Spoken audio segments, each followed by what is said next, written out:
बिस्मिल्लाहिर्रहमानिर्रहीम। अस्सलाम वालेकुम नाज़रीन, आप देख रहे हैं प्रोग्राम द लास्ट आवर। मैं हूँ यासिर रशीद। प्रोग्राम में मेरे साथ मौजूद हैं सीनियर तजज़ियाकार राना मोहम्मद अज़ीम साहब। नाज़रीन, पाकिस्तानी सियासत के हवाले से बात करते हैं। पाकिस्तानी सियासत में उरूज व ज़वाल की दास्तानें सभी को मालूम हैं। इस्तेहकाम की तरफ गामज़न होने का इशारा जो था वो इलेक्शन ने दिया। अब इलेक्शन के बाद लेवल प्लेइंग फील्ड ना होने का शिकवा अभी से करना शुरू कर गए। अभी इलेक्शन के शेड्यूल का ऐलान ना हुआ, पाकिस्तान पीपल्स पार्टी ने करना शुरू कर दिया। अभी इलेक्शन की तारीख आई कि नून लीग ने कहना शुरू कर दिया कि हमें तो कभी लेवल प्लेइंग फील्ड मिली ही नहीं। तो लेवल प्लेइंग फील्ड के हवाले से अभी जो बातें की जा रही हैं, क्या ये ज़मीनी हक़ाइक़ को देखते हुए, ख़दशात को समझते हुए ये सिर्फ़ एक नैरेटिव बनाने के लिए की जा रही हैं, या फिर आने वाले दिनों में यही जो लेवल प्लेइंग फील्ड ना होने का शिकवा कर रहे हैं ये इत्तेहादी बन जाएंगे और इनको तमाम लेवल प्लेइंग फील्ड दिखाई देना शुरू हो जाएगी? इसी पर बात करते हैं। पाकिस्तान मुस्लिम लीग नून के रहनुमा राना एहसान अफजल साहब ने हमें ज्वाइन किया। राना एहसान साहब, बहुत शुक्रिया आपके वक्त का। राना एहसान साहब, अभी मौजूदा सूरत हाल में पाकिस्तान पीपल्स पार्टी की जानिब से आपकी जमात के ऊपर निगरां हुकूमत के साथ गठजोड़ का इल्ज़ाम लगाया गया। ये पीपल्स पार्टी ने लगाया। पीपल्स पार्टी को क्या मंजरनामा दिखाई दे रहा है, या आप क्या इकदाम उठा रहे हैं कि उनको इस हद तक तहफ़्फ़ुज़ात हो रहे हैं? बिस्मिल्लाहिर्रहमानिर्रहीम। देखें, पीपल्स पार्टी का हमारे साथ मुकाबला है और पीपल्स पार्टी जो आने वाले इलेक्शंस हैं उसके अंदर उसकी कोशिश थी कि पंजाब के अंदर वो कोई ज्यादा पेनिट्रेशन कर पाए और वहां कुछ सीटें निकाल पाए, लेकिन ऐसा नहीं हो रहा। आईपीपी बन गई। कुछ उनका ख्याल था कि शायद पीटीआई से जो लोग हैं वो उनकी तरफ नामजद होंगे, वो भी नहीं हुआ। नहीं, राना एहसान साहब, कथा कलामी के लिए माजरत चाहता हूँ। पीपी का पंजाब में आपसे मुकाबला है या आपका मुकाबला पीटीआई से? मैं वही कह रहा हूँ जी कि पीपल्स पार्टी का मसला ये है कि पंजाब में उसको कोई पज़राई नहीं मिल रही, उनका पैर रखने को जगह नहीं मिल रही। तो ये क्योंकि हमारे मद्दे मुकाबिल हैं, तो अब हमें जो है ये इल्जामात की बौछार कर रहे हैं। देखिए उनके क्या इल्जामात। नंबर एक, वो कहते हैं कि एक फर्द के लिए इलेक्शन को ताखीर की, उसमें ताखीर की। तो उसका तो बड़ा सीधा सा जवाब है कि आपने जब काउंसिल ऑफ कॉमन इंटरेस्ट में सेंसस को नोटिफाई किया तो आप इलेक्शन की ताखीर की वजह बने। तो आज उस वजह को उसको आप भूल गए कि आपकी कोई जिम्मेदारी थी, आपने कोई उसमें हिस्सा डाला था। दूसरा, वो कहते हैं कि जी कोई डेवलपमेंट के काम हो रहे हैं। मैं ऑन रिकॉर्ड आपको कहता हूं कि कोई डेवलपमेंट के काम नहीं हो रहे पंजाब के अंदर, किसी हमारे हलकों के अंदर कोई डेवलपमेंट के काम नहीं हो रहे। ये झूठा इल्जाम। नंबर तीन, वो कहते हैं कि मियां साहब को जो है उनकी अपीलें वो एक्सेप्ट हो गई, उनको बेल मिल गई। तो क्या वो चाहते हैं कि मियां साहब को हथकड़ी लगा के जेल में डाल दें?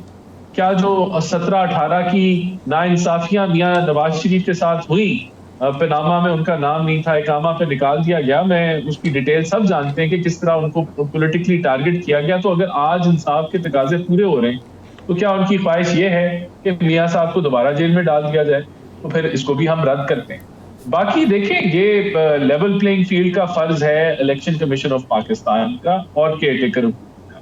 अगर पीपल्स पार्टी को कोई उनके पास शवायद है या कोई उनको कोई मसला है तो वो दरवाजा खटखटाएं ईसीपी के अंदर, वो दरवाजा खटखटाएं अदालतों का। मेरा नहीं ख्याल कि उन्होंने आज की डेट तक कोई दरखास्त जमा कराई है इन मामलात के ऊपर। तो जिससे जाहिर ये होता है कि ये महज प्रोपोगेंडा है, सियासी बयानबाजी है।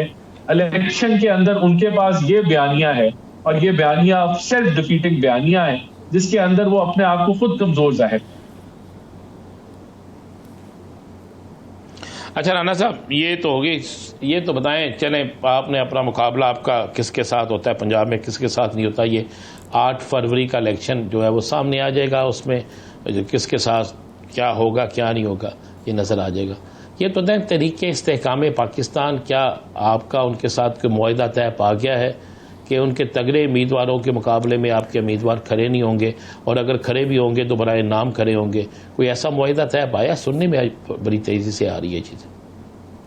देखें, बराए नाम तो कोई भी नहीं खड़ा होता। जिसने इलेक्शन पे खड़ा होना है उसने मुकाबला करना है, उसने अखराजात उसके अंदर होते हैं ठीक ठाक।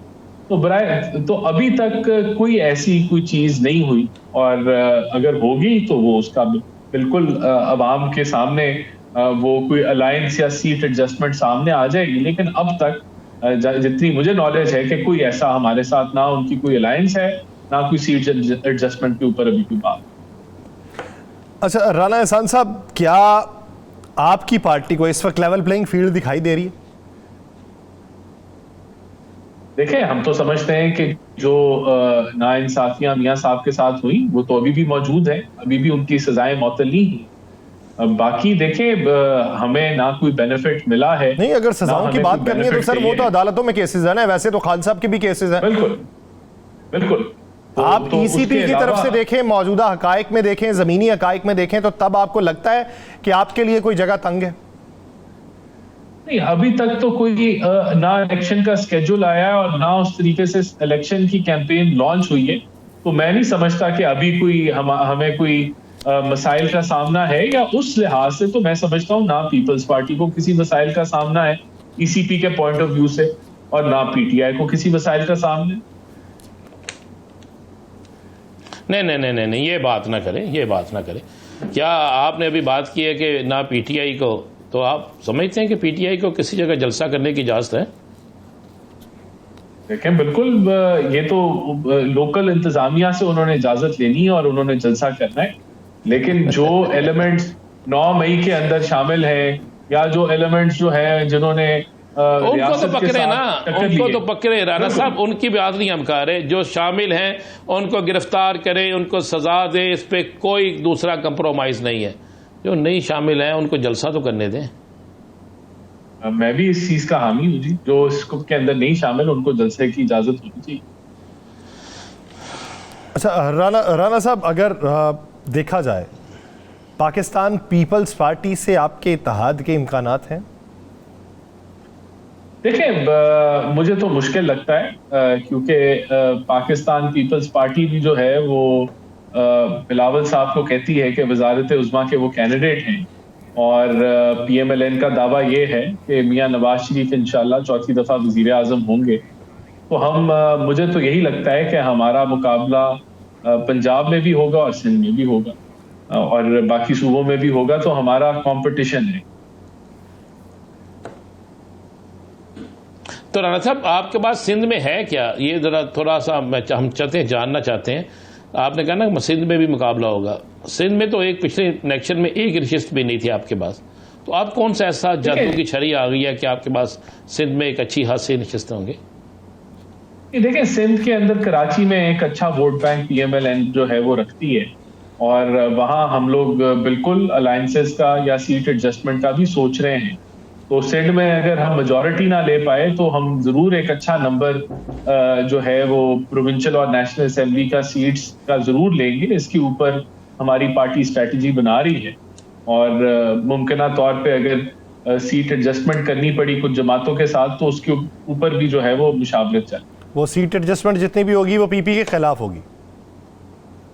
मैंने तो आपको बताया कि हमारा मुकाबला पीपल्स पार्टी के साथ है।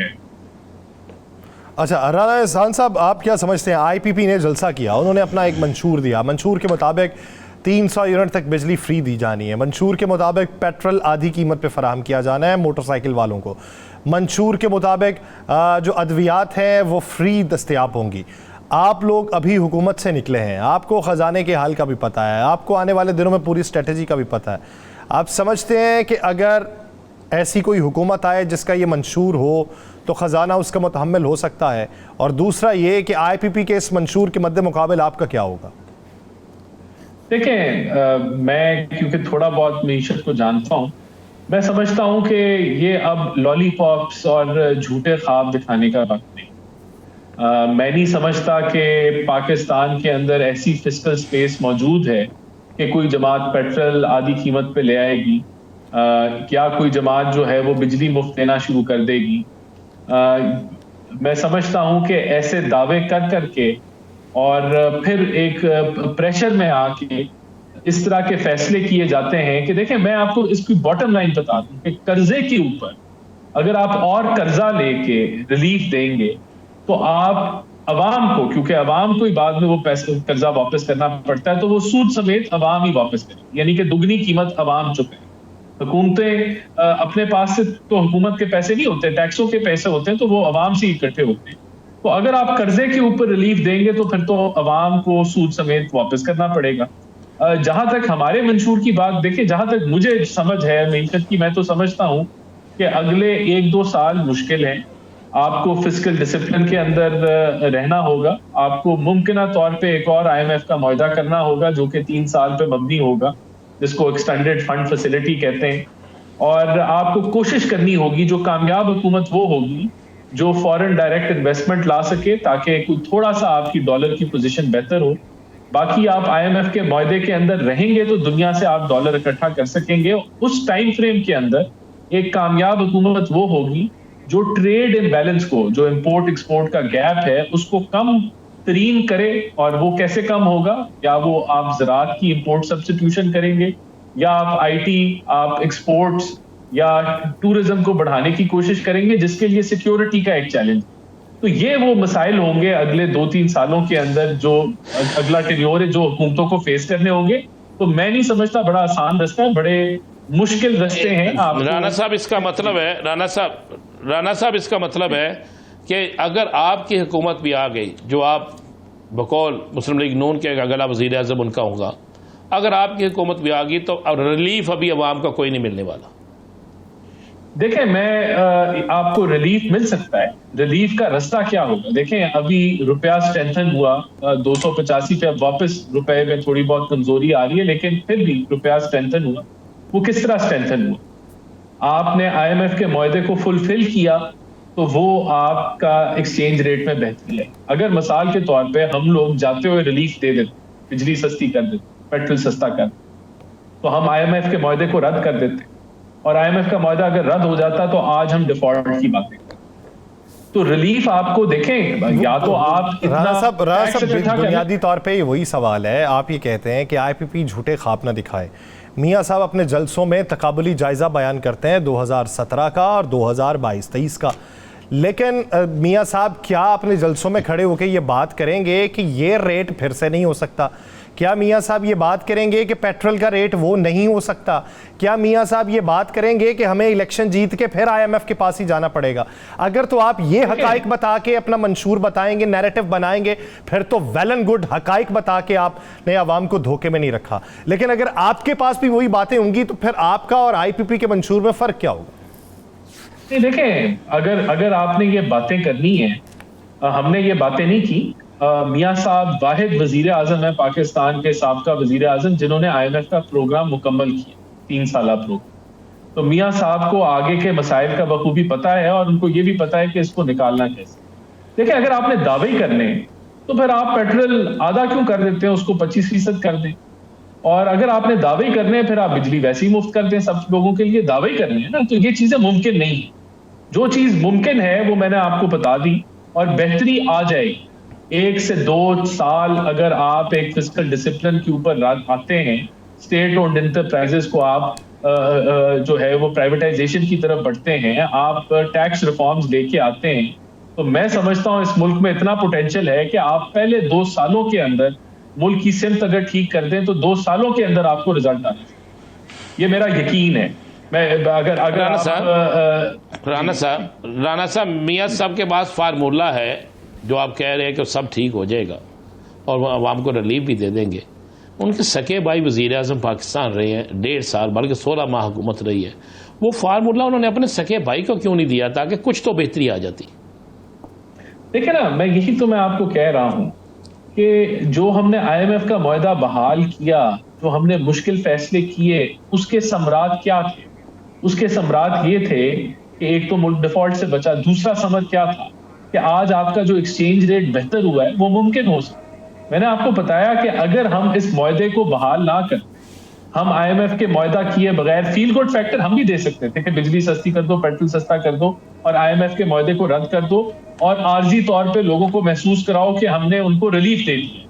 लेकिन उससे होना ये था कि आज हम फिर से डिफॉल्ट की बातें कर रहे हैं। तो रास्ता कठिन है, लेकिन रास्ता मुमकिन है।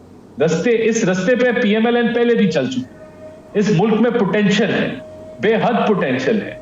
आपने सिमत सही देनी है और इस मुल्क को आगे लेके चलना है। इंशाल्लाह 2-3 सालों में लोगों को महसूस हो जाएगा कि हम इस दलदल से बाहर। अच्छा राना एहसान साहब, बुनियादी तौर पे आवाम जब 60 रुपए का यूनिट, 70 रुपए का यूनिट पे करती है तो उसे गुस्सा इसलिए भी ज़्यादा आता है कि हुक्मरानों के शाहाना अंदाज होते हैं। क्या किफ़ायत शारी की मुहिम चलाई जाएगी?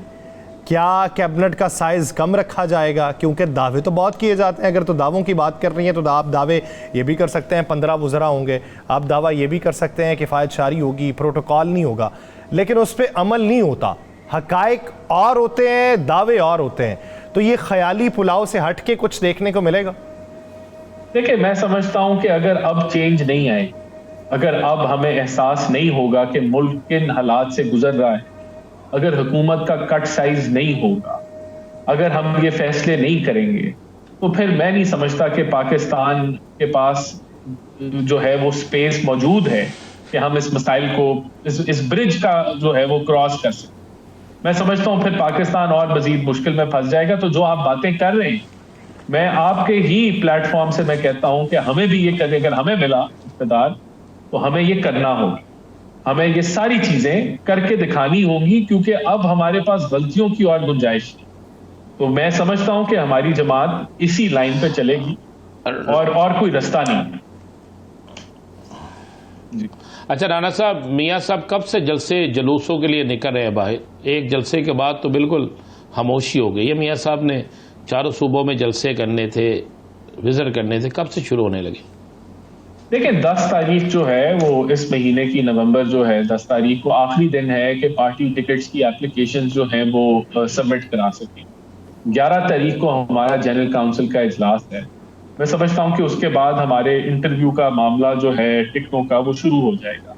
वो गालिबन 1 से 2 हफ्तों के अंदर मुकम्मल हो जाएगा, यानी कि 20-25 नवंबर तक। उसके बाद मैं समझता हूं कि, और उससे पहले शायद एक स्केड्यूल आ जाए जलसों का, लेकिन मुझे लगता है कि उसके फौरी बाद जो है एक मुकम्मल तौर पे इलेक्शन की मुहिम PMLN लॉन्च कर देगा। ये 20-25 नवंबर के दरमियान एक मुकम्मल मुहिम PMLN की लॉन्च हो जाएगी। तो तब तक उम्मीद है कि टिकटों के फैसले हो जाएंगे। चले, हम भी उम्मीद करते हैं कि ऐसी ही बातें हों जो आपने कहीं, लेकिन अगर आपकी हुकूमत बन गई और ये हकायक देखने को ना मिले तो ये भी उम्मीद करते हैं कि आप हमारे ही प्रोग्राम में अपनी ही हुकूमत के ऊपर तनकीद करेंगे। बहुत शुक्रिया राना एहसान अफजल साहब से अपना वक्त देने के लिए।